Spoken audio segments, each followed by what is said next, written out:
Fat Controller's engines accepted diesels. James had never liked them. "They're all right," said Henry. "They're slick traffic engines like you and me." "Mixed-up engines, you mean?" James grunted. "With two windows in each end. How can they know if they're coming or going?" "Toby has two cabs," remarked Doug, "and he gets them all right." "Toby's just a little engine," scoffed James. "If an important engine like me didn't know which way to turn, what would the railway come to?" All the engines agreed that James was becoming much too puffed up in his smoke box. "Making out his royalty or something," grumbled Henry. "It's disgusting." "I knew an engine called King James," remarked Doug, "in the old days at Paddington. King James the First he was, but he didn't swank about like that." "Oh, don't be telling James that," pleaded Donald. "It's better than misery he'll be making our lives." "Exactly," agreed Henry. "But who's going to turn his wheels for him?" The engines tried all sorts of ideas, but nothing worked. James grew so conceited that the others were glad when he was away. Even the coaches twisted anxiously if they thought he was to pull them. One day, James came to the shed, fuming with rage. "Shunting," he snorted. "Where are Jonathan Douglas? They should be here for jobs like that."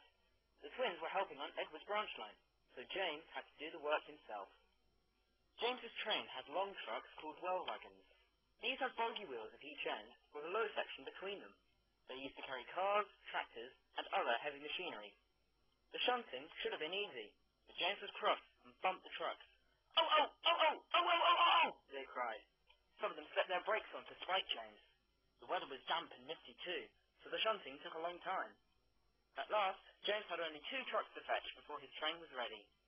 Because of the mist, the signalman found it hard to see what was happening.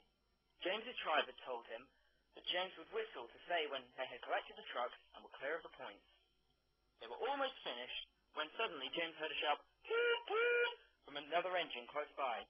The signalman heard it too and thought it was James, saying he was ready. He pulled the lever, setting the points for the main line. But James wasn't ready. The points changed when one of the trucks was halfway over. One bogey went the right way, but the other was diverted onto the main line. Before James realized it, the truck was traveling sideways between the 2 lines. A signal stood right in its path. "Stop!" screamed the truck, but it was too late. The signal toppled to the ground with a crash, just missing James. "That's torn it," said James's driver. "The Fat Controller won't like that." He didn't. He spoke severely about it because the signal was important, and its loss was inconvenient.